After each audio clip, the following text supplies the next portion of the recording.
किसान भाइयों नमस्कार। आज हम बात करेंगे लहसुन की फसल पर दूसरी खाद।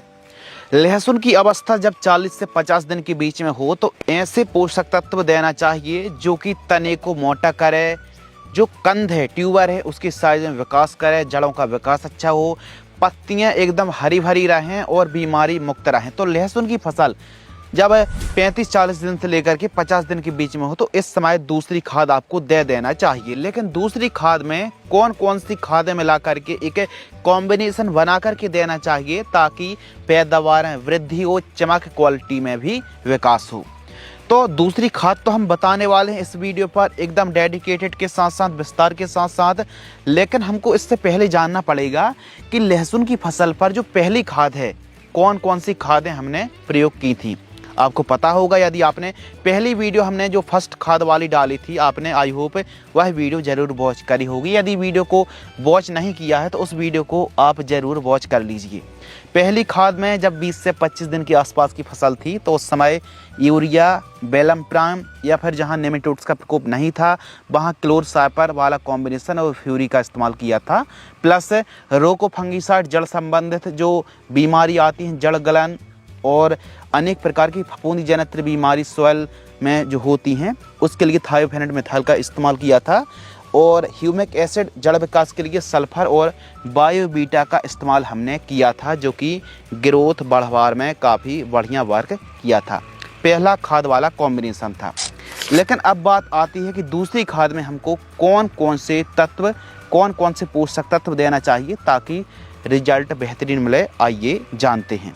लहसुन की फसल पर दूसरी खाद देने की अवस्था है 40 से 50 दिन। इस समय आपको लेना है माइकोराइजा 5 किलोग्राम के आसपास।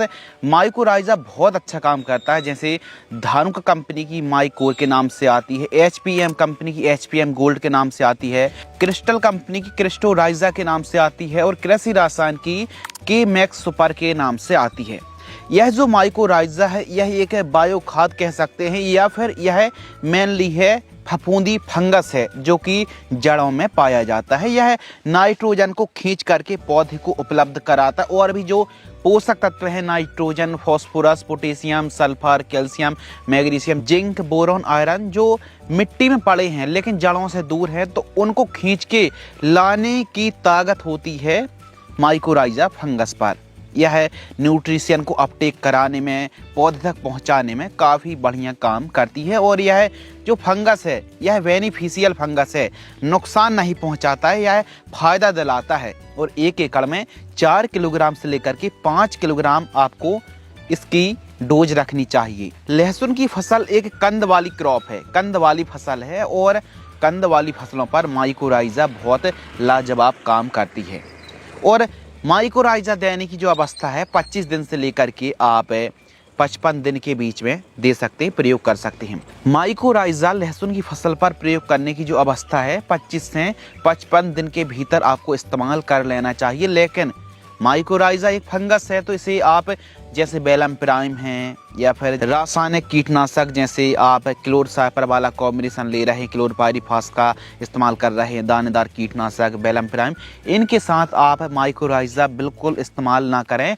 वैसे तो आप सिंगल यूज करें, यूरिया के साथ यूज करें, ज़्यादा कीटनाशक, ज़्यादा फंगीसाइड के साथ मिला करके बिल्कुल भी प्रयोग ना करें। माइकोराइजा लहसुन की फसल पर ग्रोथ, बढ़वार, हरियाली में बहुत अच्छा काम करता है, पैदावार को भी बढ़ाने में बढ़िया वर्क करता है। तो आप माइकोराइजा लीजिए 5 किलोग्राम किसी भी बेस्ट कंपनी की। इसके साथ आपको यूरिया खाद लेना है लगभग 35 किलोग्राम से लेकर के 45 किलोग्राम के लगभग। जिंक सल्फेट, जिंक सल्फेट जो जिंक है हमारी फसल की चमक, क्वालिटी और प्रकाश संश्लेषण की क्रिया बढ़ाने में और प्लांट की ज़्यादा से ज़्यादा पत्तियां लाने में जिंक बहुत अच्छा काम करती है। इसमें जिंक सल्फेट 33% में जिंक है 33% और सल्फर भी 15% पाई जाती है। 4 किलोग्राम से लेकर के 5 किलोग्राम के आसपास जिंक सल्फेट आपको लेना चाहिए। फसल को हरी भरी, गहरी हरी भरी बनाने में जिंक सल्फेट फैलाव में बढ़ाने में बहुत अच्छा काम करती है। इसके साथ हमको मिक्स करना है मैग्नीशियम सल्फेट। मैग्नीशियम सल्फेट फसल को गहरी हरी भरी बनाने में कंद के साइज विकास करने के लिए, चमक क्वालिटी बढ़ाने के लिए और फसल को एकदम लसदार गहरी हरी भरी फसल बनाने के लिए आपने देखा होगा कि पत्तियां ऊपर से पीली टाइप की दिख रही हैं, पीलापन बना हुआ है, चाल ग्रोथ रुक गई है, दब सी गई है, तो मैग्नीशियम सल्फेट 5 किलोग्राम प्रति एकड़ इस्तेमाल करेंगे तो बेहतरीन रिजल्ट देखने के लिए मिलेंगे। इन सभी को मिक्स कर लीजिए और 1 एकड़ में इसे डोज को दीजिए जड़ों के पास, बढ़िया रिजल्ट देखने के लिए मिलेगा। प्रति एकड़ डोज है, बढ़िया निराई गुड़ाई कराएं, 2 दिन की तेज धूप लगाएं, खाद दे करके पानी दे दीजिए, बढ़िया रिजल्ट मिलेगा।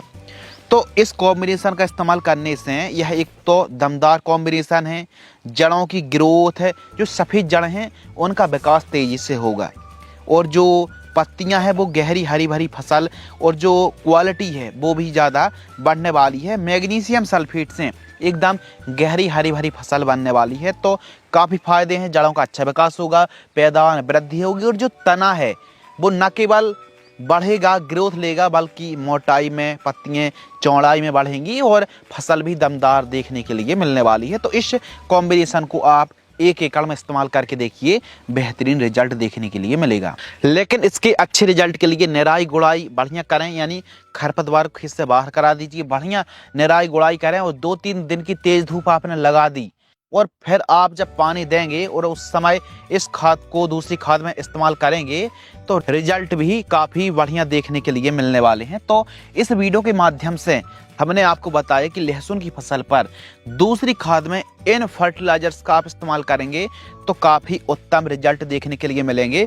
लहसुन की फसल पर पहली खाद वाली वीडियो यदि आपने अभी तक वॉच नहीं की है तो उस वीडियो को आप ज़रूर वॉच कर लीजिए, आपको चैनल पर वीडियो मिल जाएगी। इसी प्रकार की जानकारी देखने के लिए चैनल को सब्सक्राइब जरूर करें। धन्यवाद।